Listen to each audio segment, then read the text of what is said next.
Good evening, and welcome to the Rockland Board of Selectmen's meeting for Tuesday, October 20th, 2020. We're going to start this evening. Direct your attention to Mr. Ryan for the Pledge of Allegiance. Larry? Yeah. I pledge allegiance to the flag of the United States of America and to the republic for which it stands, one nation, under God, indivisible, with liberty and justice for all. Thank you. Thank you, Larry.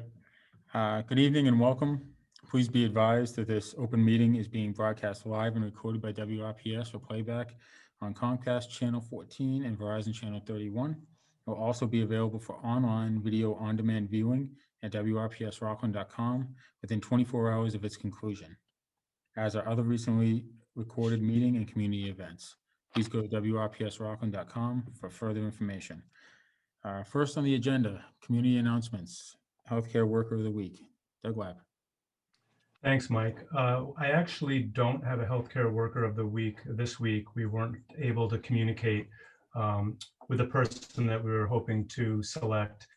So we do all just want to remind the public, we are still accepting nominations for healthcare worker of the week each week, and does not have to be only registered nurses, could be physicians, physical therapists, could be anybody in the healthcare field. It's on our Facebook page, and you can also through the town administrator's office, through that department on the town website, you can either call or email us with your nomination. So we'd encourage the public to keep it going with more nominations in the future. I did have two other community announcements. One is I wanted to remind the public that we have the town clerk's office is conducting early voting for the federal election. And it's actually going on right now as we speak tonight, which is Tuesday, October 20th. Early voting will be going on until 8 p.m. And then it's going to continue all the way through October 30th, including on the weekends, Saturday and Sunday, Saturday the 24th from 2 to 4 p.m. and from 6 to 8 p.m. That's also the last day to register to vote. And Sunday, October 25th from 10 a.m. to 2 p.m. And then October 26th through October 30th from 8:30 a.m. to 4:30 p.m. So again, that's early voting in person. It's at the Rockland Town Hall. It's the lower level, so the bottom level, and you enter through the back door. So you have to go down the stairs at the front of the building, down the outside stairs around to the back. And we've had a tremendous volume of early voters so far. Just in a couple of days, the town clerk's office has been doing this. We've had hundreds of people come and vote. It's literally a steady stream all day long. So that's really fantastic. Reminder, all in-person voting requires social distancing and face covering protocols. Your microphone is going in. Sorry, can you hear me? Nope. Can't hear me? I can hear you now. That's better. Okay. All right, I'll try to sit a little bit closer. The last thing I said on the early voting was that the social distancing and face covering protocols are in place, and we have a very good system set up to keep people safe. Then the only other item I had for a community announcement was I just wanted to give a good shout out to the Youth Commission for the Halloween Story Walk. Hopefully many of you saw the article in the Patriot Ledger, which we also pushed out on social media. It's a really outstanding, innovative program that our Youth Commission Director, Jean Blaney, did. It's self-guided, it's at Hartseth Park, and it's going on the rest of this week. So I just want to encourage the public, they can come anytime during daylight hours with their children to the Story Walk. That's all I had for community announcements. Sounds great. Thank you, Doug. Next on the agenda, open session minutes of October 6, 2020. Make a motion to approve. Motion, do I have a second? Second. I have a motion and a second. All those in favor, Ms. Nyman? Yes. Mr. Ryan? Yes. Mr. Mullen? Yes. Mr. Penny? Yes. And myself. Okay, next on the agenda, new business, Veteran Services Office update. Doug. Thanks, Mike. So it is with sadness and regret that I report that our longtime Veteran Services Officer, Vinnie Fontaine, is leaving the town, and he's gone to work for the town of Braintree. Had another excellent professional opportunity there. They scooped him up, and it's the type of opportunity he had that we're not able to match. That's a much larger town, much larger budget, um, a much larger pay for him personally, as well as staff. I mean, just a whole bunch of things, more veterans to help, bigger budget.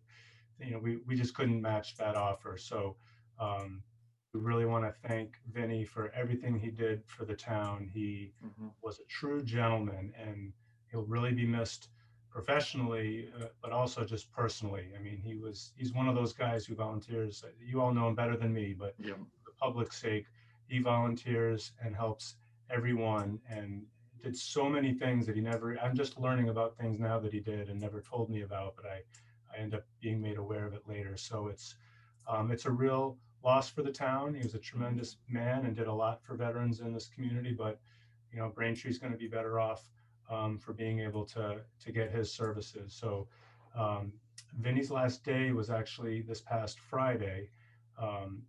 But he's not going to leave us high and dry. He has agreed to come in and help us an hour a day, to help with whoever comes in, to help make that transition as smooth as possible. And he obviously also, because he's very organized, he has everything teed up for the next couple of weeks, so that veterans won't miss a beat as far as payments or things that are already in the pipeline. So that's the first part of this discussion. I just wanted to formally make that announcement. So as soon as we learned about this recently, I regrouped with Vinny and with Jen and with our HR director, Stacy, to try to strategize about what we could do very quickly in the short term, so we didn't have a gap in services for the veterans in town. And Vinny actually came back to us with a really excellent recommendation. And Vinny urged us to really consider working with Tim White, who's on this call, and you can obviously hear from him directly yourselves if you'd like. But Tim is a part-time veterans agent in the town of Hanson, and he is very experienced, and he's certified by the state, and he's very, very competent, and he comes most importantly with Vinny's strong recommendation. So Jen and I met with Tim. We had some conversations and discussions with him to understand what he's doing in the town of Hanson, what his caseload was. He's currently working there 2 days a week, Mondays and Tuesdays. Then he has another job, non-veteran services related, the rest of the week. But he's really looking to be a veterans agent full time. So, we spoke to him to see if there's an opportunity just very quickly to get him to jump on board with us part-time Wednesdays through Fridays. So he'd continue his Hanson work on Mondays and Tuesdays, and potentially work in Rockland Wednesdays to Fridays. I also had a conversation with the Hanson town administrator about this to make sure I went through the right protocols to make sure that that wouldn't be a concern for him and for that town. And we also had discussions about potential districting, because as you know, towns are allowed to district this type of service. And we did talk about that, but after a number of conversations internally, and we had a discussion with Attorney Clifford about it as well, we actually don't think districting at this point would make the most sense, mainly because Hanson is not looking to expand their services or their costs at this point. Tim really has everything under control those 2 days a week. So if we were to do a proper district, Tim would be working full time, so he'd be eligible for all the related benefits. There'd have to be a prorated share of those benefits across both municipalities. So given that he wouldn't be working anymore in Hanson, if you district, Hanson now has to pick up a prorated share of those benefit costs. They'd be paying more without getting any additional services. So that certainly wouldn't be fair to them. And so I'm also not convinced at this point that a formal districting is something we'd even really need to pursue, need to get into that kind of level of commitment yet. So what I'm recommending to you tonight, what I'd like to do is hire Mr. White right now, part-time, 3 days a week. So he would essentially have 2 different jobs. He'd be working in the town of Hanson for Mondays and Tuesdays, and he'd be working in Rockland Wednesdays to Fridays. So there'd be just two separate employers. No need for districting. He'd be working, 24 hours a week. So he'd be, benefit eligible, which is our responsibility because that's, that would be on us. And in talking to Vinny, he feels very confident that this would be a good move and that Mr. White would be able to meet the needs of our residents during these 3 days a week. And the other point I'd like to make is I know Vinny was full-time, and I'm not arguing for any kind of permanent change in going up from 5 days a week down to 3 days a week. I'm not advocating for any kind of employment contract because, as you know, that's something we're moving away from across the board. So what I'm recommending is we hire Mr. White as an at-will employee right away, 3 days a week, so we don't have any gap in services. And let's just see how it goes. He'll hit the ground running immediately. Doesn't need any training. And we can just see how it goes. And if we feel that 3 days a week is not sufficient, then we can reevaluate things and go from there. But at least this way we have an excellent opportunity, right now not to have any gap in services. That's kind of it in a nutshell. I'm happy to answer any questions you have about this. I don't know if you want to, speak to Mr. White yourself. I did include some of his letter and his resume in your packet, and Jen's obviously on the Zoom as well, and she can also help out if needed. So I'll open it up to the board. You can ask either Doug or Mr. White or Jen any questions.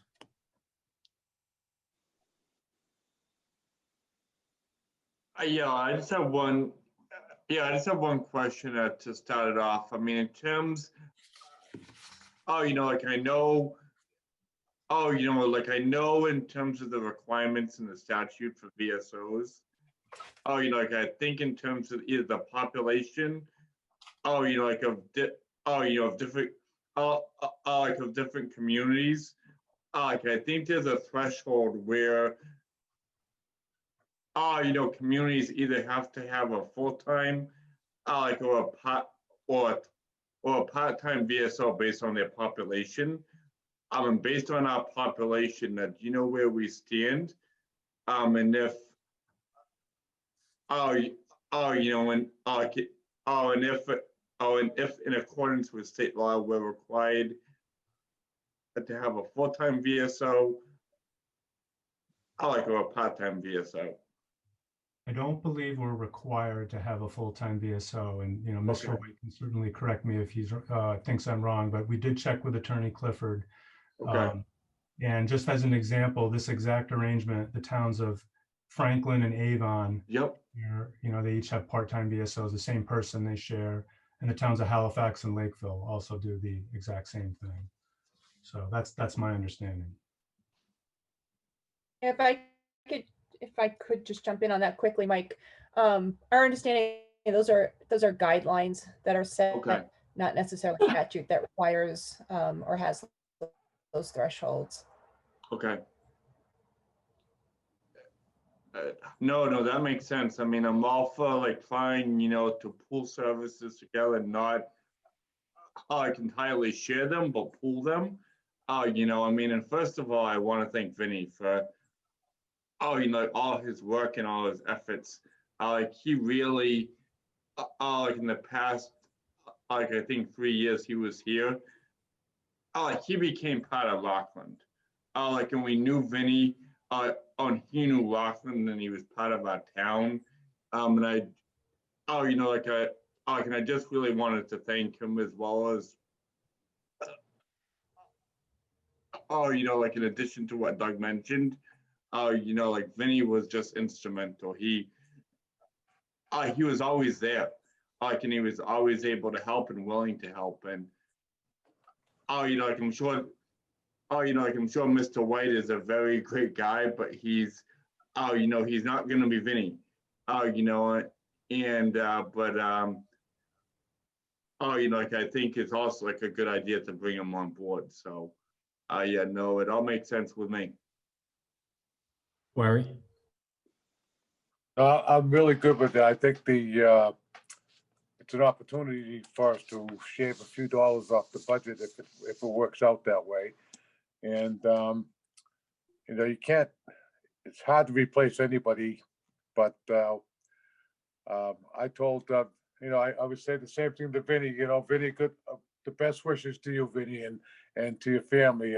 And I talked to his daughter the other day when I was at town hall, and, I think she felt a little bit bad about it. And I said, no, something, when it comes to your personal decisions, you make the best decision for what's for you and your family.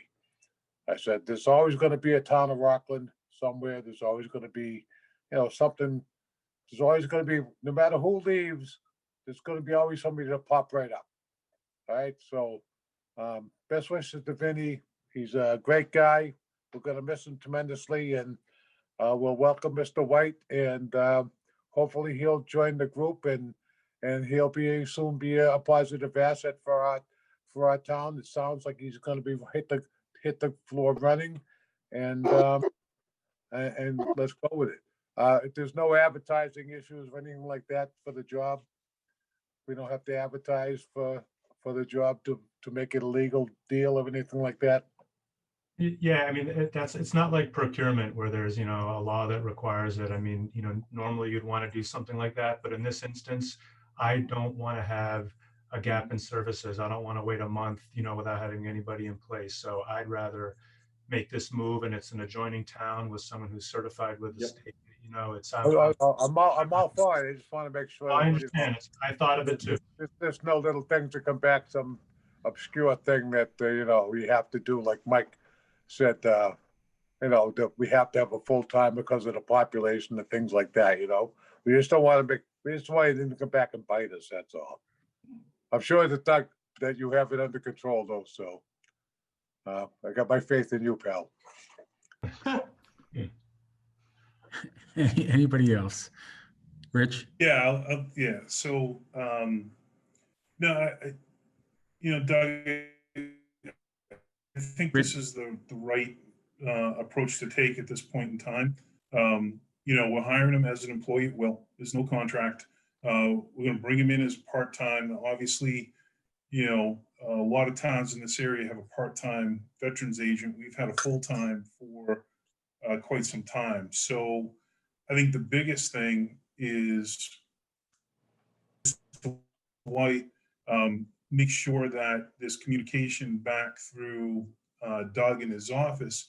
If you're finding that the workload can't be done in a 3-day time period, if we're not being able to take care of all the veterans' needs, we just need to have open lines of communications. And as Doug said earlier, at that point we'll address it. But there are other towns our size that certainly have part-time veteran agents, and they're able to service. So I think this is a smart move. We don't miss a beat. We're bringing someone in, as you said, already experienced, able to hit the ground running, and we just need to communicate if we are having issues, then we'll need to address it at that point. Thank you, Rich. Kara, I see you unmuted your mic. Yeah, so my colleagues have pretty much addressed my concerns and questions that I had about the population and whether we needed to post a job or whatnot, but looks like we're in the clear for that. And I just want to say that I personally know Mr. White through his work at the American Legion in Hanover, and he is highly respected and regarded among the veteran population.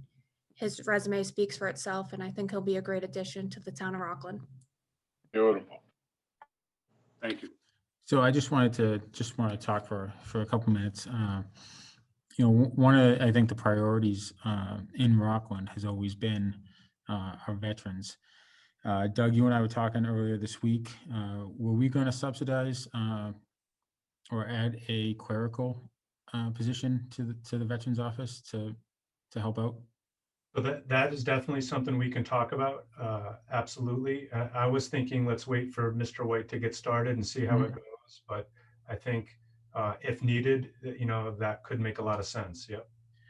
So, I think we've gone out of our way over the years. I like I said to you earlier this week, I do want to eventually see this return to a full-time position. I think our town warrants it with the amount of veterans that we have. and the amount of, different events that we hold for our veterans. It certainly does, I think, warrant to have a full-time agent. And I think that it makes a statement to our veterans that we definitely take them seriously, and that we appreciate their service. As I've said, many times, Rockland is a town that definitely celebrates their veterans and appreciates them. So I am all for Mr. White coming on board at the part-time for now.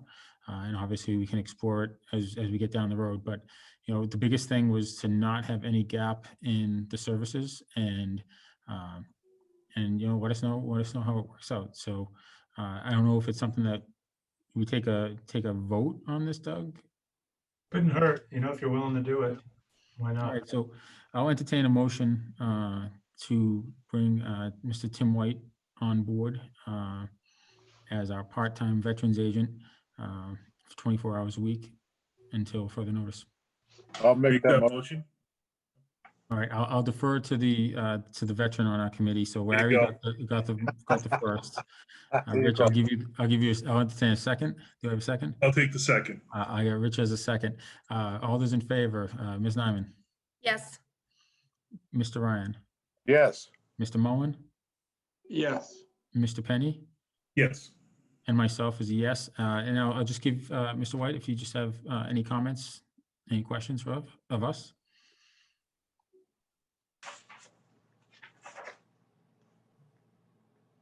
Thank you. Just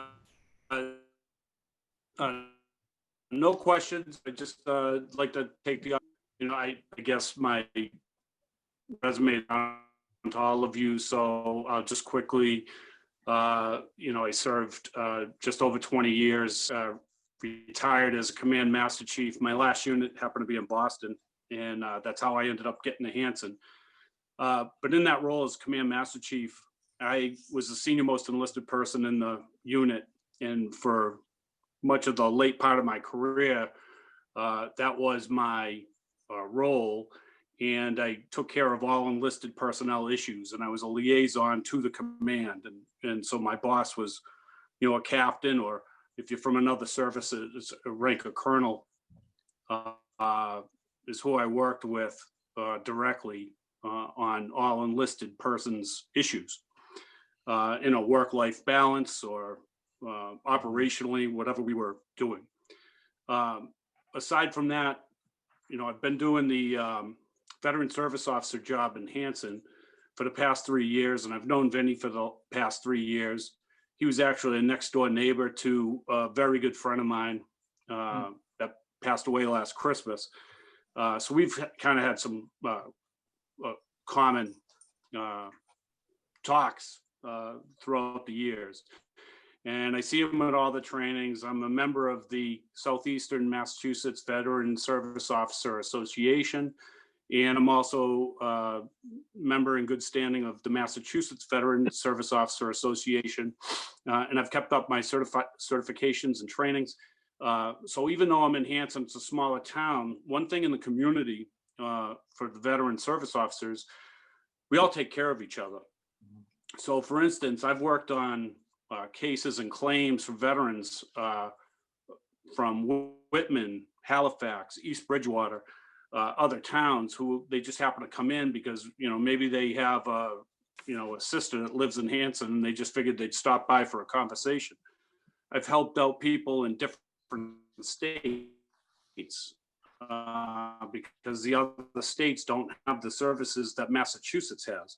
So I've helped out people with legal matters in the state of Maine, people in Florida, people with burial assistance.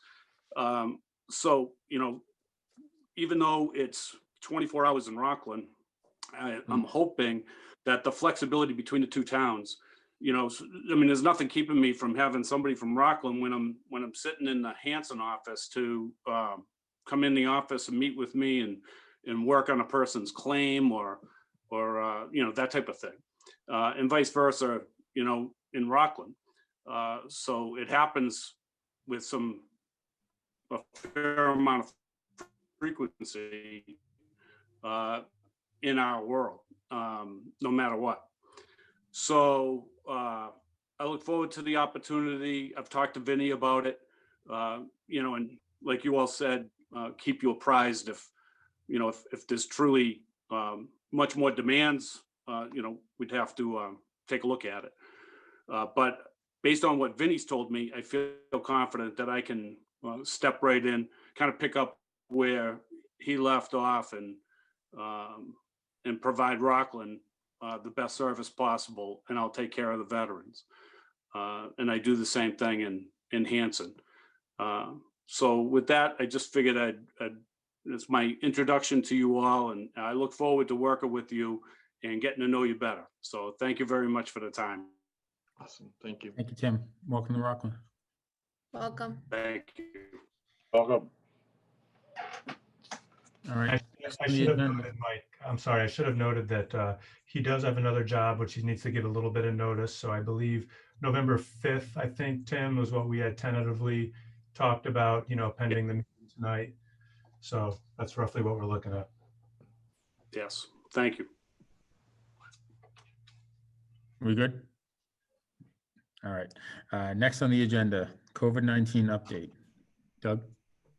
Thanks, Mike. I'd like to share my screen. Hopefully you can all see that. So as the community, I'm sure, has read in the paper and heard, we're now deemed in the red. So we have higher caseload than we had previously. So I wanted just to talk a little bit about that. So you can see the map. Rockland is right here. And you can see it wasn't just us, it was a lot of our neighboring towns also were deemed by the state to be in the red. So the information up top here is if you go into this map on the mass.gov COVID site, it's an interactive map, so you can click any town and get their statistics. So when I clicked Rockland, this is the data that came up. So it talked about a 2-week case count of 25. And this next number this is really the critical thing for what put us in the quote unquote red, which is the average daily incident rate per 100,000 people. So ours was 9.9. I believe the cutoff is 8. So any community with more than an average daily incidence rate of greater than 8 gets deemed to be put in the red. And you can see our percent positivity on the tests is 2.99. So I wanted to highlight that this is the case. Now, a couple of pieces of information that I think would be useful for folks to know. The first is that this does not mean that the schools have to go all remote. That was one question I know that's come up. And specifically, I'm reading right from a state document. There is no single threshold or metric that indicates when a school or a school district should suspend in-person learning. Rather, municipalities should look at multiple consecutive weekly reports to inform any changes, etc. So as soon as this happened, Deli and Jen and I met with Dr. Cron and Jane Hackett, and I can state for a fact that they're doing an outstanding job in the schools, and that our cases are not coming from the schools. They're also not coming from the nursing homes. They're out in the community, and to the extent that there are cases in the community and a child may come into the schools with it, it's not spreading at the schools. The schools are really doing an excellent job with all the protocols they have in place. So I just want everybody to understand that us being in the red does not mean the schools go remote. Our schools are doing a great job. Our nursing homes are doing a great job. This is what's happening out in the community. And so with that being said, I just want to remind, I'm reminding staff, and I just want to remind the public that we're all dreadfully tired of this whole COVID thing. I get it, we're all exhausted by it, but we really all have to stay vigilant as a community. And what the DPH is telling us, as well as the feds, is that a lot of the increase in the numbers are related to family gatherings or gatherings with friends or house parties and things like that. And these are the types of things everybody needs to be really, really careful about, because that's how this is spreading, and none of us want to go backward. We just want to move forward. So that's just kind of big picture, where we're at. It's the first time we've been identified as red. Hopefully we won't stay in the red. Once you're, I think, 3 consecutive weeks in the red, then you kind of have to go back a step with state guidelines. So hopefully that won't be the case for us. But I just wanted to kind of give that big picture. And unless you had any questions on that, I thought it'd be helpful to have Jen get into some of the really good grant work that she's involved in to help the community as it relates to COVID funding. Thanks, Doug. Good evening, everyone. So just a couple of updates relative to the Community Development Block Grant CV award. If you recall, Rockland was a lead community together with Abington, Avon, Holbrook, Hull, and Wareham on a regional grant to support micro enterprise businesses and public social services. I believe most of the public social service work, I know for Rockland, was around food insecurity. And the 5 towns were awarded a total of $662,000, $480,000 of which will be directed to micro enterprise support. Those applications are currently online. Initially, there's $50,000 made available to each of the participating communities. The grants will be specifically up to $10,000 per applicant, with a priority given to those applications of $5,000 or less. And the reason behind that is to just make sure we can spread the money to as many businesses in need as possible. So just a few points for the board and the community to be aware of around eligibility for those businesses. A micro enterprise, first of all, is any business of 5 employees or less, and that includes the owner. The owner's household needs to be income eligible, which means that they need to have a household income of 80% or less of the area median income. That number will vary dependent on the owners because it's based on the area median income where the owner resides. It's not where the business is located. The business owners also have to be able to document a loss due to COVID, and they also have to be in good standing with the town. There are a couple of businesses that are ineligible, and just a reminder, CDBG funds are federal funds.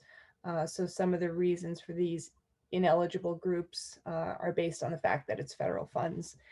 And those include real estate businesses, liquor stores, any chain business, weapon sales, or cannabis related. I think they probably apply a little less, but that it also includes lobbyists or any business with an owner 18 years or younger. The application process is now open, and businesses can find the application and program guidelines on the town's website. They are due by November 9th at 4:30. Applications can either be emailed or dropped off to Town Hall. I do encourage that they're emailed. They will get directly to Community Opportunities Group, who is assisting the town in administering the program. And then on November 18th, there will be a lottery process because it's anticipated that we'll likely have more applicants or funding requests than we have funding. The only fair way, and this is not uncommon in federal programs, is to hold a lottery. Each community will have its own lottery, and the applicants will be qualified prior to entering the lottery. After November 18th, it's still, or after I should say really November 9th, it's still encouraged for businesses to submit an application because we'll establish a wait list for anybody who either wasn't awarded through the lottery or had an application post November 9th. That is, that's all I have on the CDBG grant. So I'm gonna pause there and see if the board has any questions.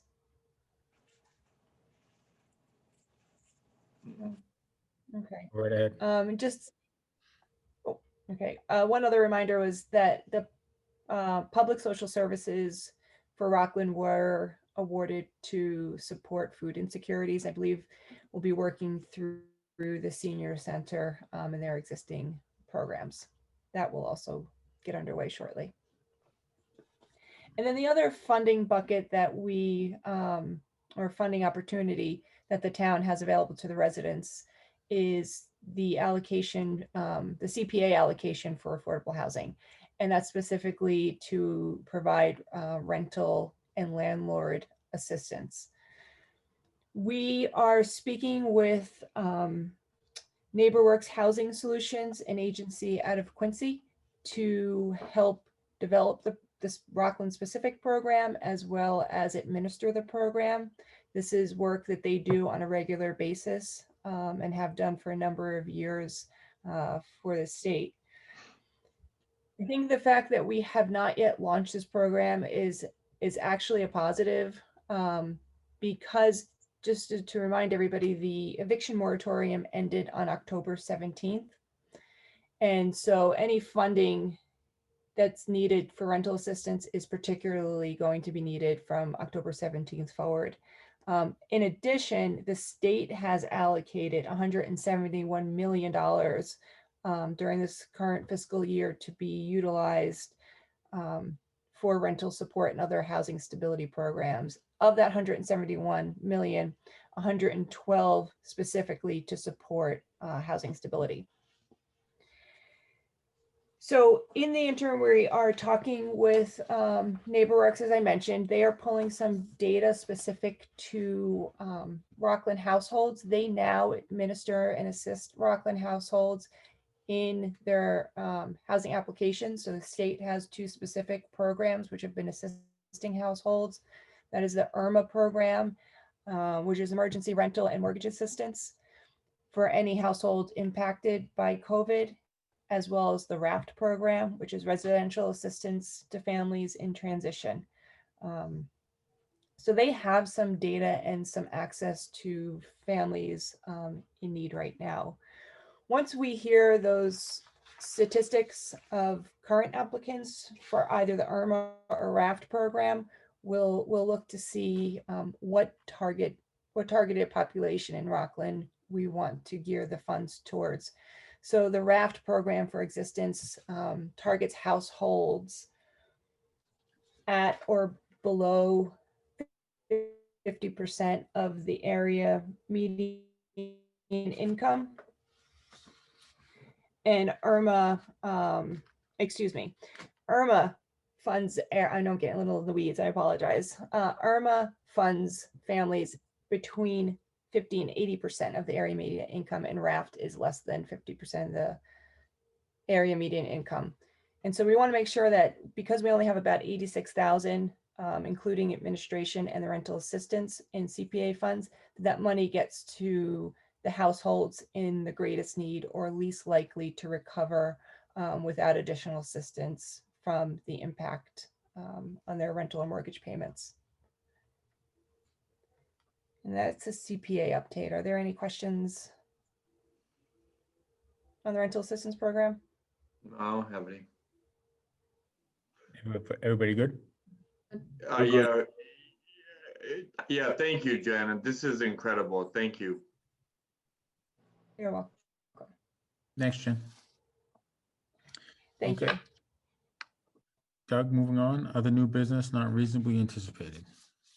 Yeah, there is one thing, Mike, that I thought might be helpful, because I think a few of the members of the board may have gotten some questions today about the improvements that were made at the intersection of Liberty and East Water Street. So I thought I'd try to answer some of those questions. So this was an intersection that in the past, I know many of you had been involved with this going back years to try to improve the safety of the intersection, because my understanding is it was a stop sign 3 ways, but 1 way was through traffic. So especially for people that are new to the area, it was a dangerous intersection with high accident rate, one of the more dangerous ones in the state. And I know there were multiple years of efforts to try to get funding to make improvements, and multiple submissions through I think the Complete Streets program with the state. And this past year, the highway department was successfully able to do that and leverage $400,000 from the state to improve that. So what's happened is that the highway department, spent those funds. It had to be done in a very short period of time. There's requirements for when the money has to be spent. And they tightened up the intersection, literally, tightened up the alignment of it. They added in new accessible, ADA accessible, entrances for the sidewalks. And it's not done, I should highlight, some of that sidewalk paving is still going to come. And then they put in a four-way stop as opposed to the old three-way stop. And the stop signs are illuminated with solar power, so they stand out more. And there's also stop ahead signs that are also solar powered and lit, so that alerts people that there is this new four-way stop ahead. And then most importantly, because Dave Taylor is always a very forward-thinking highway superintendent, he did put in underground all the infrastructure, all the conduit, in case down the road the town does secure funding for traffic lights, for signalization, so we wouldn't have to tear the road up. So that infrastructure is in there. So I think some of the concerns got to, the amount of, because these stop signs were just installed today, there were new backups and delays. So I think people were questioning why signals weren't put in right out of the gate. And I think the first thing we should highlight is we don't have funds for that. And this grant from the state did not include funding for traffic lights or signals. To do that, we would have to do a traffic study and then fund it. And all in between the study and the actual cost of the lights and the installation is getting close to $300,000. So it's a pretty significant expense, which we don't have budgeted and the state didn't give us funding for. I think the other point is, while there are new traffic patterns, because people, weren't necessarily anticipating this four-way stop before they may have hit it today, traffic lights might not necessarily improve that. If anything, that could actually make some of those backups even worse if you're stuck at a red light, for a whole sequence. Whereas now, if it's not a lot of traffic there, you could hit the stop sign and then go right away. So in talking to Mr. Taylor, he thinks that people need to get accustomed to this, get used to it. He's had very good feedback from the immediate abutters because it is now significantly safer than it was before. So I hope that helps. I'm happy to try to answer any questions, but any technical things I'll have to bring back to Dave. I'll open up to any questions or comments from the board.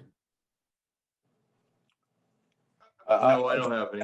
Say is that every time you change an intersection, you're always going to get pros and cons until people get used to it. But it's a vast improvement over the sometimes the helter-skelter driving things that went on at that intersection. So, and they've opened it up nice and wide, took some trees out and branches or whatever.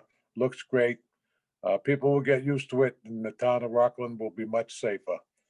They yelled at us when we did the one at the end of Hingham Street there, Webster Street and Hingham Street years ago. We put that one in, and that was the worst possible thing we could have ever done for the town. And it turns out to be one of the best things because we didn't have the accidents, we didn't have the police calls, the fire calls, the ambulance rides, the whole 9 yards to go with the accidents. So good job by Dave Taylor and the highway people. He's on top of everything, and he's definitely a good asset to the town. Thanks, Larry. Anybody else? All right, so Doug, thanks. I appreciate you talking about that. It's one of the things that's been bothering me for quite some time. One of the first things I did when I got on the board was reach out to Dave about that intersection. And I know that there's been some conversation about possibly putting in a roundabout, why we didn't do that. Well, there's gas pumps right there. That's why we didn't put a roundabout in there, because somebody whips around that curve with exposed gas pumps. We're just asking for it. For people that don't know, there is pretty much some kind of a motor vehicle incident at that corner pretty much every other day. I've had a resident that's been messaging me for the better part of 3 years, pretty much every other day, different incidents that have happened. There's been fences that have been taken out. There's been actually a car that was flipped over there a couple years back. So it's a constant issue. It's been listed on the Commonwealth's list of most dangerous intersections since the mid-70s. It was brought to the attention of the board, and as a board, we took action and we made sure it got done. It became a priority.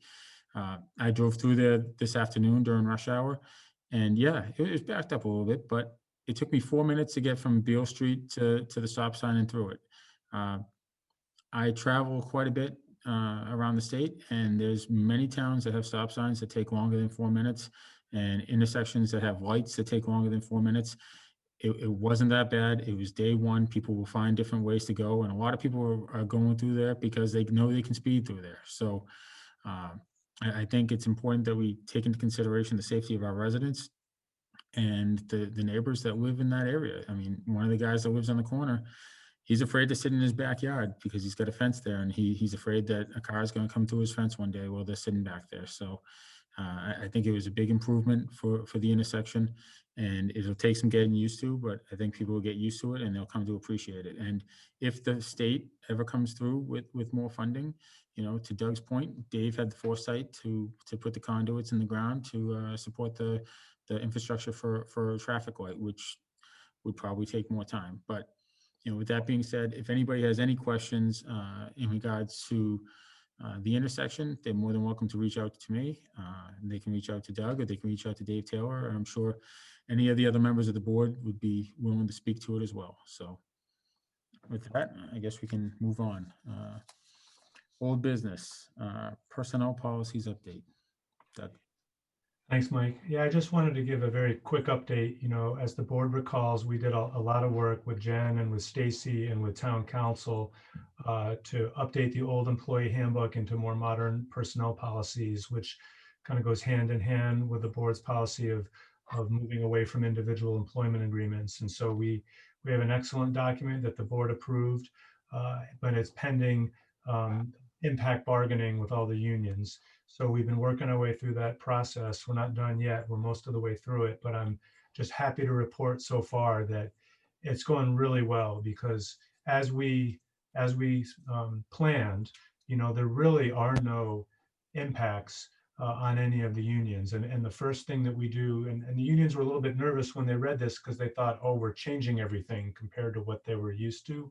But what we explained is there's a hierarchy and how everything works. First, you start with federal law, and then you go down with state law. And then after that is whatever collective bargaining agreements are in place. And then if there's anything left after that that is unclear or not addressed, that's when our personnel policies take effect. So all the concerns or questions that have been brought up from all the unions thus far are potential conflicts or differences between their union agreement and our personnel policies. Their union agreement takes precedence. So it's very easy to address. And I think all we're going to do is kind of footnote some of the things in our personnel policies to make it clear, this doesn't apply to the firefighters contract, or that doesn't apply, to this union. We're not really going to have to change any of the substance in the policies. It's really more just highlighting also for people that take over my job or the union leadership and all the other things to make sure we weren't doing some end around various union agreements. So it's going very well. We're almost done. I just thought I'd give you a quick update on that. Thank you, Doug. Okay, next on the agenda, zoning board of appeals appointment. One permanent vacancy and 2 vacancies for alternate positions. The applicants are Robert W. Baker of 79 Douglas Street, Robert E. Baker Jr. of 19 Everett Street, and Stephen Galley of 346 Union Street. So I'll open it to the board for discussion.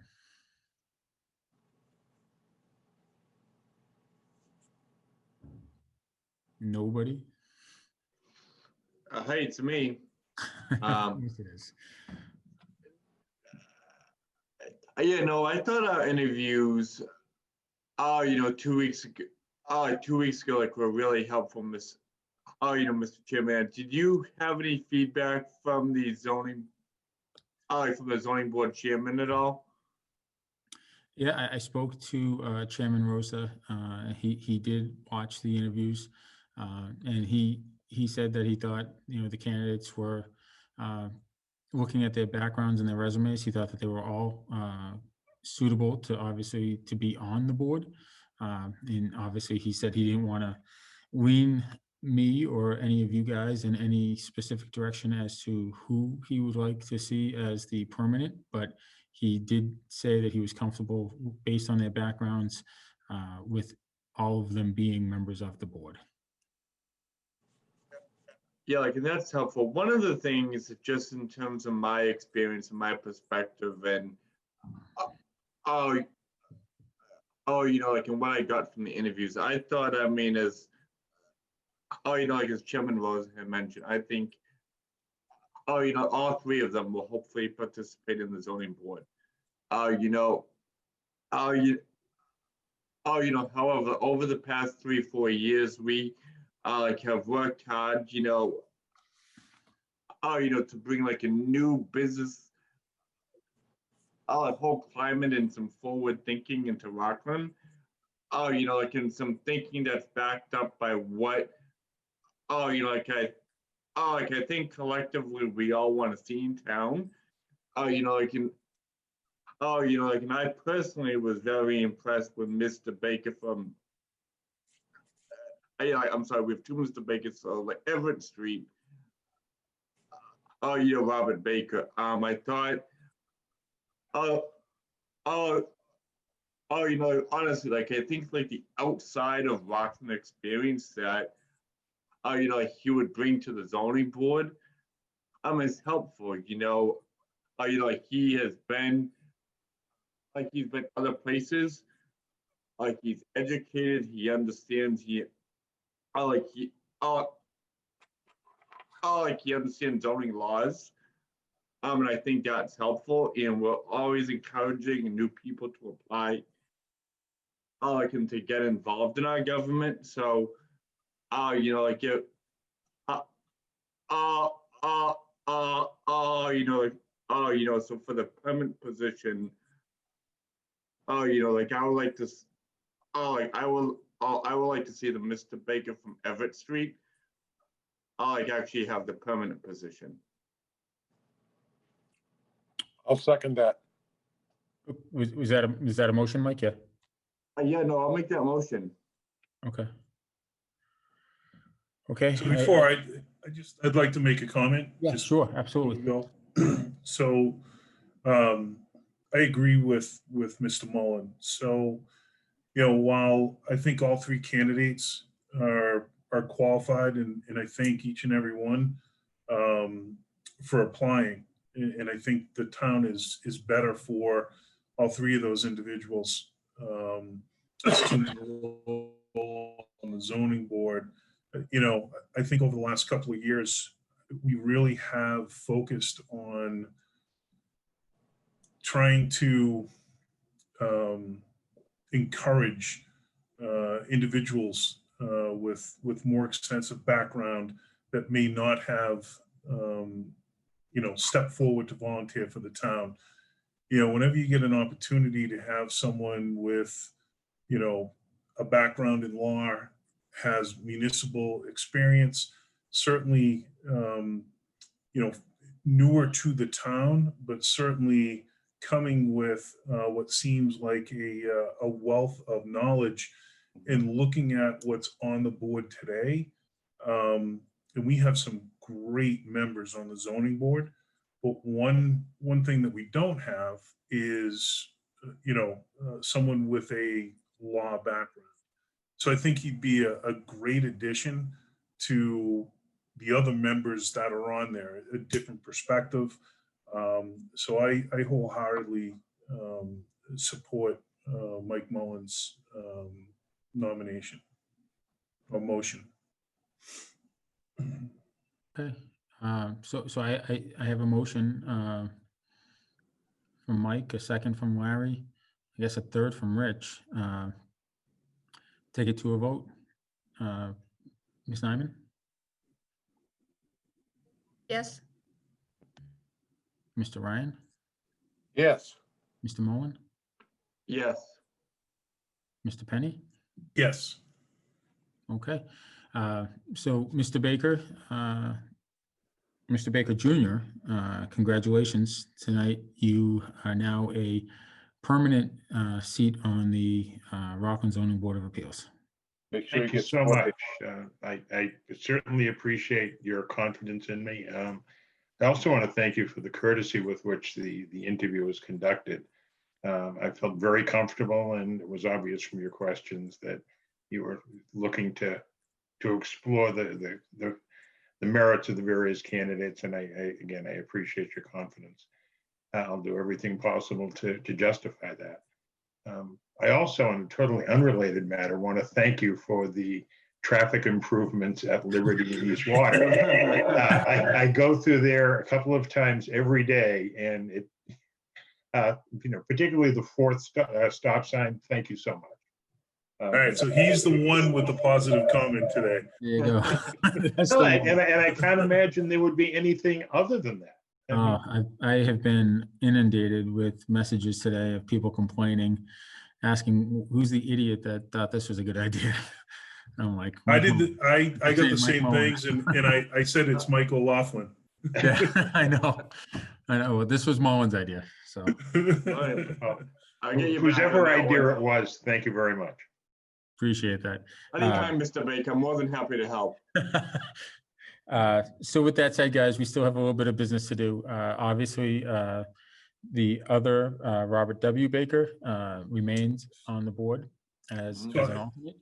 Yeah, so I'd like to make a motion to have both Robert W. Baker and Stephen Galley appointed as the alternate A second that. members of the zoning board. I've got a motion. I have a second. Ms. Nyman, Yes. Mr. Ryan, Yes. Mr. Mullen, Yes. and Mr. Penny. Yes, Okay. Okay, thank you. I just want to say thank you to all three. Absolutely. Thank you for everyone for applying and congratulations. And again, thank you. And while we're actually at it, Doug, if you could possibly look into this, I say probably maybe for the next meeting or at least, by December anyway. I know there's a lot going on in the clerk's office, but could we take a look at what the open positions are in the town? I was on the website yesterday, and it looks like there's a lot of positions that are either unfilled or listed as expired.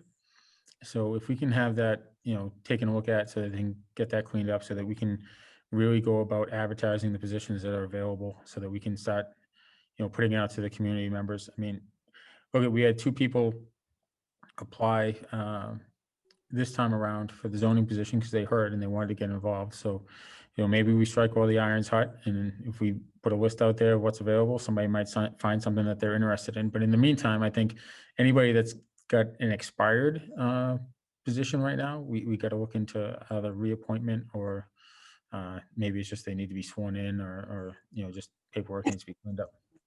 We can absolutely do that. I'd like to suggest waiting until after the election. on Yeah, that's November. what I said, just by December. I know they're busy, so let's give them a couple of weeks anyway, so. Yep, and we did implement the new database that's online, so it should not be too hard at all. It should be very easy to do. So I was able to navigate it last night. Everything looked pretty good, but there, I was, maybe it's accurate. I was kind of alarmed at how many open positions there are, because I thought we did a pretty good job of getting those filled over the last few years, and now all of a sudden people just seem to be dropping off left and right.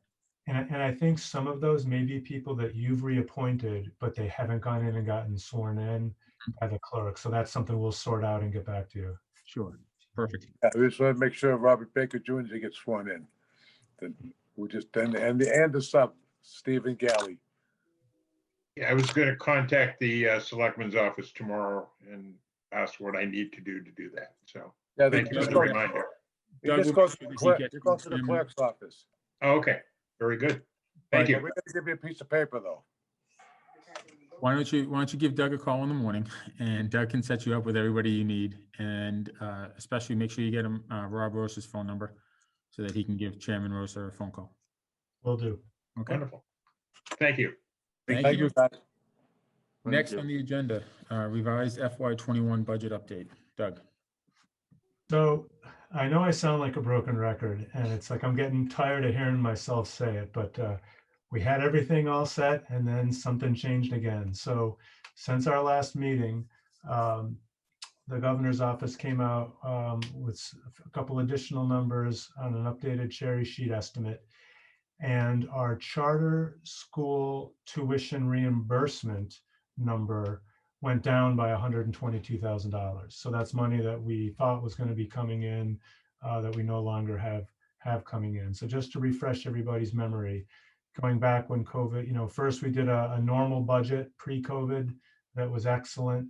Then COVID hit and we had to completely redo everything. And make a lot of really hard conservative assumptions and reduce our budgets. We did that. We passed it at town meeting. Then we got good news from the state that our Chapter 70 and unrestricted government aid was better than our conservative assumptions. So we're able to start looking at restoring funding at this upcoming special town meeting. We did hold 10% aside in case our assessments went up.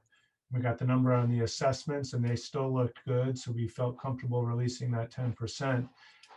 But then, you know, the other shoe dropped and our charter tuition assessments did go down by $122,000. So that was just mid last week. And so Biz and I had to act very quickly in preparation for our finance committee meeting on, I think it was Thursday night, to figure out how to balance that. So our initial recommendation to the finance committee, and I know things are a little out of order because normally I'd want to go to you before the finance committee, but they had a meeting and I didn't want to just ignore it like it didn't happen when time's ticking, needing to wrap this up for town meeting. So, you know, I had met with the school department with Dr. Cron and Jane, explained it. They already had the numbers, they knew. So we explained the 70-30 split. They understood it. Their share of that was around $86,000. Our share was around $36,000. So the way that Biz and I were initially thinking of making up for this was to, and I want to be very careful with my words, we're not talking about cutting budgets. We're just talking about not restoring, not adding some of the extra funding at the upcoming special. So the two things we were initially looking at was not restoring 6,000 of extra funding we were going to add in the elections town meeting budget. And we're adding funding there to begin with because of this special town meeting and all the extra early voting and all the extra stuff they have to do because of the election. But Donna and the clerk's office was able to get a $6,000 grant to cover some of these expenses, a grant from the state. So we're looking at reducing that increase by 6,000 because they can get it from those grant funds. And then we were going to take the remaining $30,000 from the Parks Department increases, with our logic being that, you know, the bulk of that was related to, or I should say half of that was related to their part-time summer help, which they didn't hire because, you know, it wasn't funded in the COVID budget, and the rest would come from other materials and things like that. Parks just seemed like, you know, sort of the most obvious place to go. I was trying to stay away from nickel and diming every department, and also trying to stay away from public safety and the library, et cetera. So when we met with the finance committee, they had concerns about that, and they did have concerns about hitting the Parks Department budget too much. And so they did ask us to go back and revisit if we could look at some of the other departments, and in particular, you know, some of the things like dues and seminars and some of the stuff that association fees, which people may not be going to because of COVID. So I regrouped with Biz and Jen, and we have what we think is a good plan that I put in your packet, and I want to share with you now. This first thing is, this looks small, but I'm going to zoom in. This was our original budget, and then all the COVID cuts here in red, and then the restorations that we were going to be doing at the special town meeting in November. And you'll see we were looking at a net of $1,012,000. Now with this $122,000 reduction to our charter tuition reimbursements, we're only able to actually restore $890,000. So I just wanted to highlight that number. So our plan that we've come up with, which we think will work and is a better solution, is the following. Can you all see the next page here with the okay, good. So we're looking at taking from the, and again, I shouldn't say taking, not restoring. So it's not going to reduce the budget as is currently set. It's just not adding back as we had hoped in November. $2,000 in the accounting department for dues and seminars, $850 legal services in the assessing department, $850 for dues and meetings and assessing, the full $3,000 for dues and meetings in the treasurer's office, $1,500 for dues, meeting, and travel in the tax collector's office. Now this next one, $10,000 for the town clerk's salary. If we haven't already publicly stated, I guess I just stated it now, that our town clerk is going to be retiring, Donna Shortall. She plans on retiring at the end of December, and while I'm sad that she's retiring, I am happy that she is going to see us through the town election and the town meeting, because in some instances in other parts of the state, when the clerk felt like it was ready to leave, they left towns high and dry for elections and town meeting, and I appreciate that Donna's getting us through those. But with her retiring at the end of December, we obviously won't be paying her salary. So what I'm counting on here is not the full amount of her salary that we won't be paying, but just a reasonable portion of it, just in case in the off chance we do have to hire someone to help out until the next town election in April when the next town clerk is elected. So this is not like a cut and pay. This is just because of a retirement. The 6,000 in the town meetings and elections that I just mentioned a moment ago, because they were able to get a grant which replaces that. $1,000 from our town reports and warrants, which we can live without that, just by essentially just printing a fewer numbers of those documents. The schools, they'll meet their portion, their 70%, which is 86,000. That's up to them on how they allocate that. And then instead of $30,000 coming out of the Parks Department, which was hitting all of their part-time labor, plus all kinds of materials and stadium maintenance and rail trail maintenance, things like that, this would only not add back 11,660 to their part-time labor, which is essentially what they've already not spent in the summer. And it preserves just a little bit that they might need either later this fall or going into the spring. So that's a summary of it. I'm not going to get into this next part, but I just want to show you, what I've included in all those subsequent pages. The rows in peach are the rows that, there was something was either adding in more or not fully restoring what was previously cut. And then all the rows in red are what I just highlighted a moment ago. All these items here are highlighted in red in the subsequent pages, just so you could see the exact values that we will in fact be restoring at town meeting. So I hope that's clear. Again, I didn't anticipate having to have another budget discussion and change things again, but I think we're done now for the special town meeting in November 15th, unless you have any comments or recommended changes. And obviously Biz is here as well in case she has any corrections for me. My only question, Doug, is do they have to vote the town meeting warrant tonight? We have to reopen it, right? We have the warrant in the packet, so they can certainly do that as well. We can So go over first- that if you're First, comfortable. we need to reopen it, right? I don't think you need to reopen it because we're not changing any articles. These are just some of the words or numbers are different, but I believe opening it is really if you're adding an article, and we're not Okay. adding new articles. We're just, some of the numbers changed.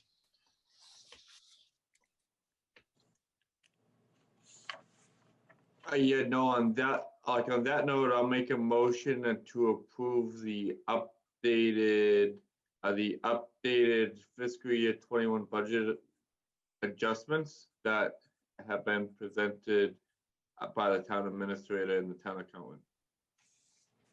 Second. I have a motion and a second. All those in favor, Ms. Nyman, Yes. Mr. Ryan, Yes. Mr. Mullen, Yes. and Mr. Benny? Yes. And myself. Okay. It's unanimous. Okay, next on the agenda, 11/16/2020 special town meeting warrant. Thank you. And I think I might have said earlier November 15th, so it's obviously November 16th. It's a Monday. And thank you for your endorsement of that.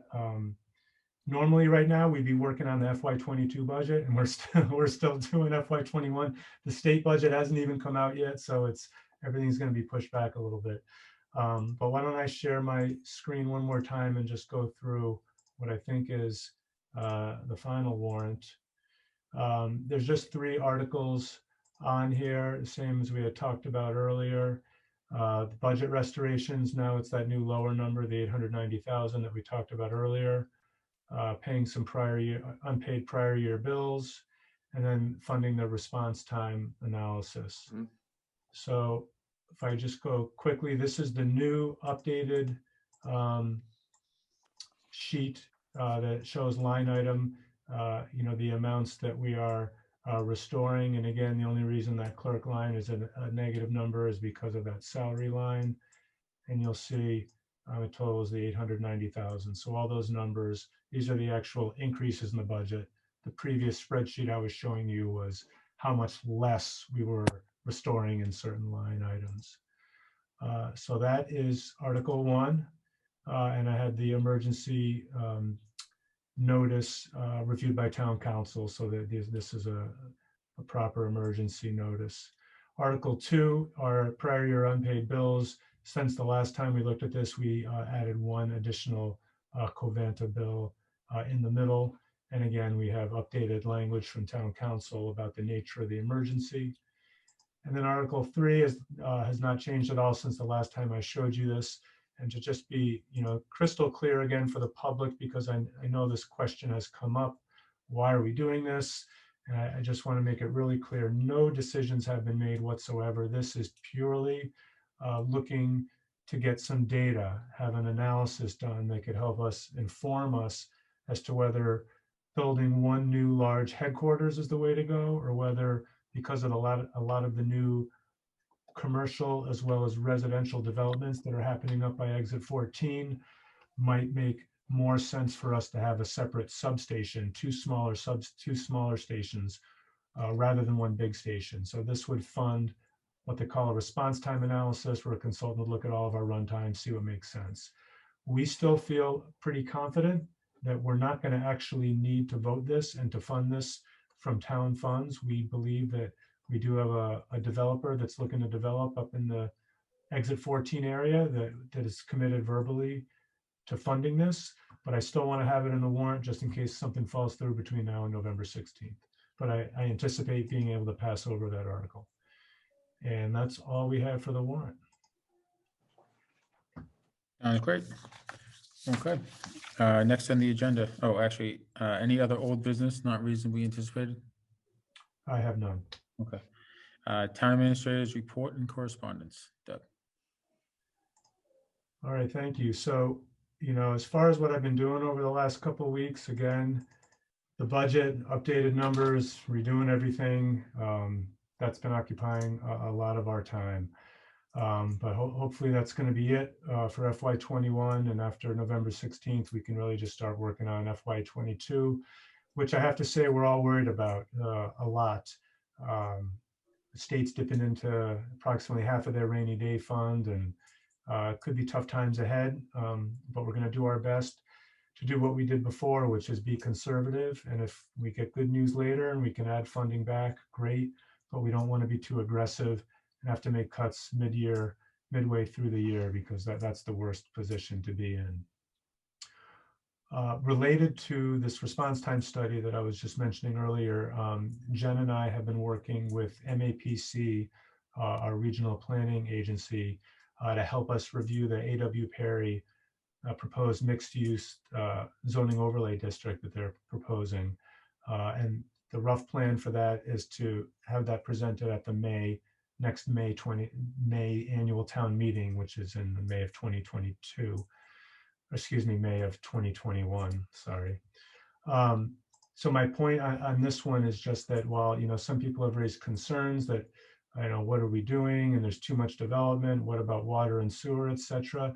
We were approached by a developer, a reputable developer that has a lot of buildable land in an appropriate district of town. And so I just want to assure everyone that what we're doing is working with our regional planning agency to make sure that we understand the impacts, that we don't move too quickly, that we don't potentially hurt other parts of town or overtax our infrastructure, look at impacts like traffic, et cetera. So we're proceeding cautiously, but there's going to be a lot of opportunity for public input. There will be public meetings.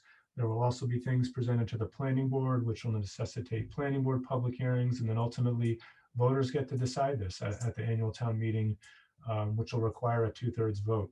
So there'll be a lot of opportunity for public input. I don't want folks to be nervous about it. And personally, I think it has a lot of potential opportunity for the town.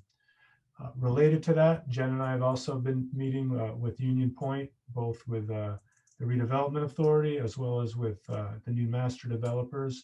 They're still tidying up some loose ends on the land ownership issues with Washington Capital and some of the other financing entities. So that's taken a little longer, I think, than they had wanted, but they are making good progress with that. And we also met with them with Highway Superintendent and also interim sewer superintendent Dave Taylor, because they wanted to talk about road and sewer infrastructure needs.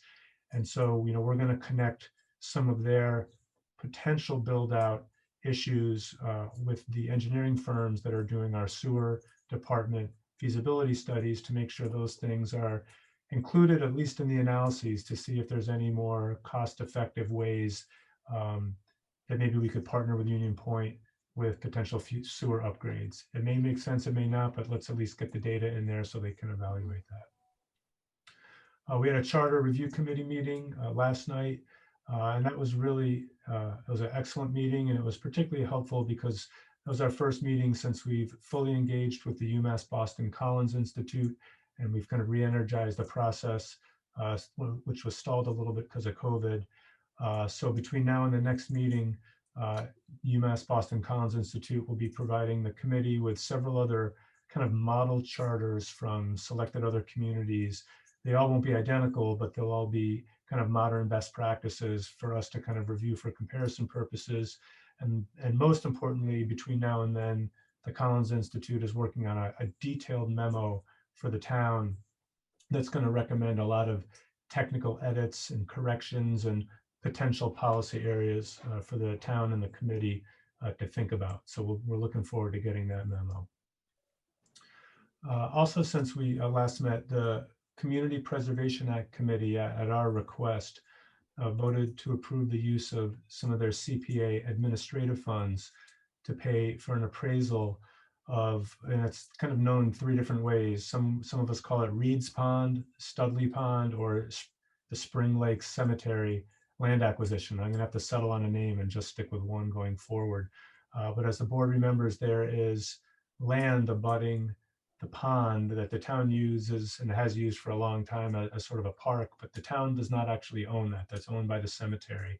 And we, especially the parks commissioners and the parks department, have been in discussions with the owners of the cemetery about potentially acquiring just a sliver of that land that abuts the water so that we could potentially acquire it and then improve it as a park. So we took the first step earlier where we had it surveyed and we had the wetlands delineated with a professional engineering firm. So now the next step is to hire an appraiser to do an appraisal of the property. So the CPA committee approved use of admin funds for that. I've hired the appraiser. They're in the process of working on that. I think it'll be done probably in about a month.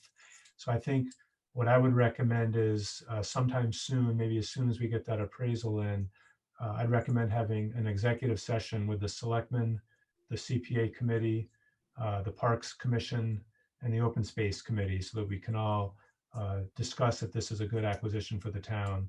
I think it's good to get all the parties in the room together, similar to what we did with the Hartsef Park land acquisition. And then we could talk about a potential path forward, maybe as a CPA project at the next annual town meeting. 2 other quick items. One is I just wanted to highlight all the work that the highway department's doing throughout town. They've done what we're calling the phase 1 of their improvements to the recycling center road. I think those of you that use the recycling center now see that minefield is gone, and they've raised it up, they've widened it, and they've put down that first base layer. So it's a significant improvement. Phase 2, which would include, fully repaving it, we're going to need additional funds for that. If we're lucky, hopefully we can get that done at the next annual town meeting. They've also been working on additional paving up at Upper Union Street, and the library ADA access and parking lot project is moving along very quickly. They're going to be done with that pretty soon. So that's all looking really good. The highway department is very busy right now. And then the last thing is just a kind of a follow-up to a comment I made at the last meeting just about marijuana dispensaries. As the board knows, we have host community agreements with 4 separate marijuana dispensaries now. 1 of them is open, 3 more I'm confident will be open, so we will have 4 in the near future. I'm being contacted literally every single week by new dispensaries that want to come to town. And just as a kind of counterbalance to that, Jen and I have also been approached from some of the larger commercial landowners in that H1 marijuana overlay district, who frankly, they have concerns about it. And they're not sure that having a lot of marijuana dispensaries or having many more of them is going to be good for their business. And so I just want to kind of float that out there again, because just since our last meeting 2 weeks ago, I've had more marijuana dispensaries reach out to me, and Jen's been talking to, some of these landowners. So I just want to throw out, I think for a future selectmen's agenda, it'd be helpful just to talk about it, to see if we want to keep it as open-ended and just be capitalists and see what the market will bear, or whether at some point you want to put a cap on it. And that's all I have for my report tonight. Thank you, Doug. Next on the agenda, Selectmen's comments. Comments and opinions expressed by individual members do not necessarily reflect the views of the Board of Selectmen and are the opinions and comments of only the individual member. Mr. Mullen. Yeah, no, just really piggybacking on what Doug had just mentioned. I mean, I do believe we should look, at exactly what we have approved with the marijuana. And what the market really saturation is and would be. I think that would be something very helpful and diligent. And I can really understand the process of the other three applicants, exactly where they are, and the timing, and whether or not their applications will eventually come to fruition, and how that, and how that will really affect the market. So, I do think that would be helpful. I also want to take a moment, at the end of this meeting tonight, to thank Jen. I remember, it seems like a year ago, 2 years ago now, but at the beginning, of the pandemic, I was on the phone with Jen and we talked about the food insecurity issues. And Jen was on top of it. And Jen understands what type of town we have in Rockland, that we're a working class, group of people, we're a working class community. And she identified the issues right early on that would affect Rockland residents out of the pandemic. And from a very early date, she, jumped on those issues. Thankfully we're seeing all her work, and her efforts, and her leadership for, all Rockland residents and Rockland businesses really come to fruition. I think the foresight, and I think the pulse here that Jen has on our town, is incredible. And we can go on and on and on about where we were, and where we are now. And I think all of us really know that we have something very incredible and special here in Rockland right now, in terms of the people who work for us, and the residents of Rockland. And I just really, I thought it was important to say that tonight, Mr. Chairman. So, I appreciate it, Jen. I appreciate it, Doug. I appreciate it, Biz, and everything. In the efforts of Vinny, who was absolutely incredible as a veterans agent. We're gonna miss him. In the efforts of all of our employees, we have employees who just always go above and beyond in this town. So, with that, Mr. Chairman, I will cede my time. You seeded it all right. I'm not sure if you have any time left with all the times you've gone over. So, No, I've been very with that said, diligent on my you've time seen- lately. you've ceded your time, sir. Thank you. Mr. Penny. The only thing I just wanted to say thank you to Vinny, and wish him all the best. We really do have so many tremendous employees in town. If the townspeople really knew what some of the employees do, and Vinny was at the forefront. I mean, he not only doing his job, he was helping, he's up at the senior center helping, he was at the youth commission helping, wherever it was needed, involved in so many town things.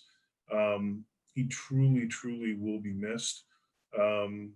Vinny was also someone I think that just was a pleasure to be around.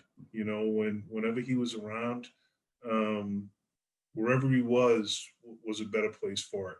So Braintree is lucky. We are unlucky, but I wish him all the best in his future, and I think it's a great opportunity for him. Thank you, Rich. Mr. Ryan. I had the opportunity to come up to town hall to sign one of the election warrant or whatever. And everybody that was there that day, the place was full with the workers in each individual office. And it was so refreshing to see everybody smiling and happy and doing their thing.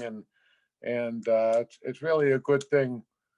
The morale in town hall, I'd have to say, is really good. And I think that administrative people have really got everything working for us. And everything starts at the top. And I guess that's us. But we have some good people in place, and it filters all the way down through the town. And we have our elected officials, and sometimes we talk about whether or not we should elect them or appoint them or whatever. But, you got guys like Dave Taylor.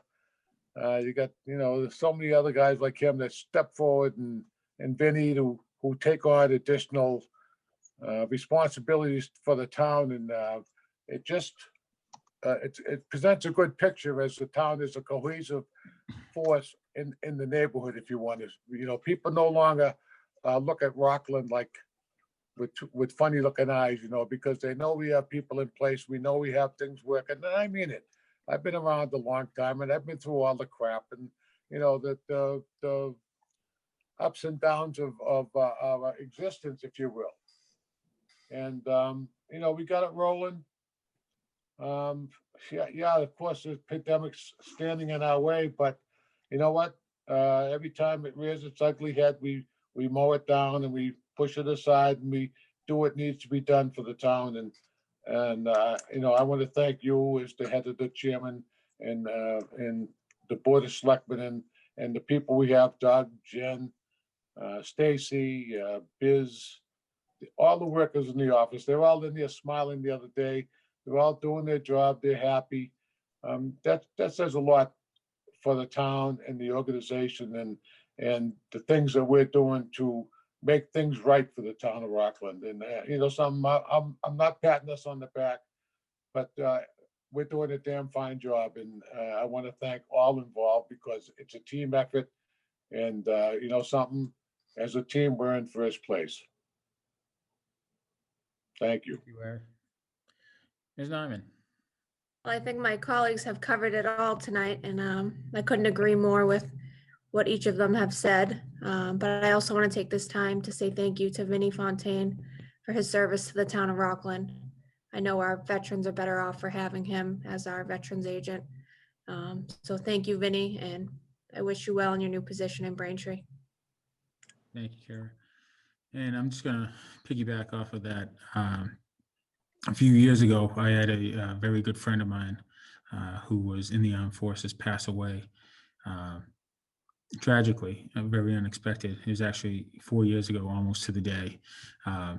And a few months went by, and I went to Vinny about having the street corner across the street from his parents' house dedicated in his memory. And Vinny, he was amazing every step of the way.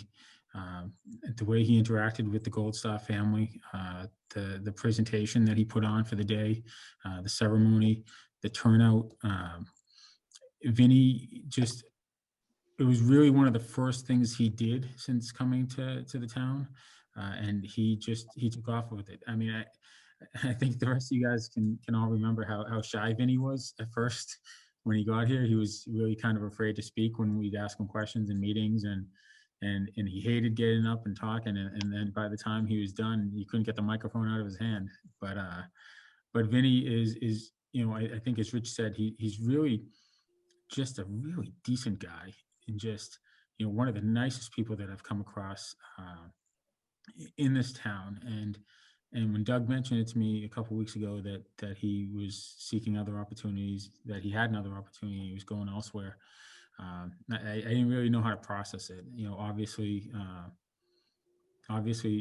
after reflection, I'm very happy for Vinny, because he deserves the best, and I'm sure he'll find it, in his new position. But with that being said, Vinny was fantastic, and he'll always have a friend in Rockland. And if he ever wants to come back for anything, that door is always open to Vinny Fontaine. So another thing I just want to talk about, Doug, Jen, Biz, don't think that your work has gone unappreciated. To your point, Doug, normally you guys should be looking at FY22, and you're still on FY21. So I'm not sure how far behind you guys are on FY22. We still expect it by December 31st. So, I don't know if you guys can figure that out, but there is a timeline for a reason. But it is appreciated, just the fact that you guys are able to stay ahead of it and continue to make the changes. We're not seeing the amount of scrambling that I'm sure goes on, but the way it's presented to us is that you guys kind of have these things in mind, where to go to next. So with that, we all appreciate that. I especially do, because a couple of years ago, it was them asking me to do that. And I'm like, thank God for you guys. And I'm sure the rest of the board agrees on that too. So, and the other thing too, I just wanted to talk briefly.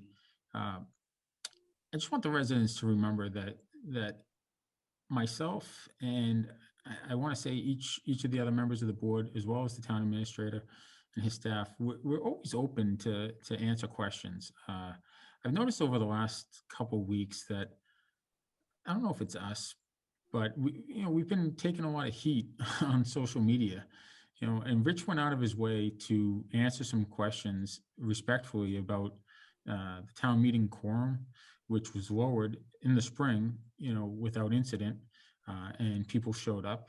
It was lowered again because that's what we were able to do. And I think I made the comment the night of the meeting that we hope to have 500 people there, and if there are, we'll accommodate them. We'll make space. But the way that people attacked Rich online, somebody that's made himself available to residents every step of the way. He was doing office hours before COVID started. I was doing office hours, but Rich was doing it a lot better than I was. He was sticking to it every week. So, I just thought it was a little bit unfair. And I know we're elected officials, but we're also available. So, before you go trashing people online, maybe reach out to us first and get the true story, because there's so much false narrative going on out there. Even with that intersection, I don't know. It just seemed like the last couple of weeks, there's a lot of, misinformation that's being passed around about the town and things that are being done. And, we've never shied away from answering questions. So people know how to get in contact with us. They know how to get in contact with the town administrator. We welcome it. We made that commitment when we ran for these positions, that we're available to the residents, and that's what we want to be. So before you go out just sitting behind a keyboard and ripping us apart, ask the question. We're here to help and answer whatever questions. And lastly, we were talking briefly about Reed's Pond.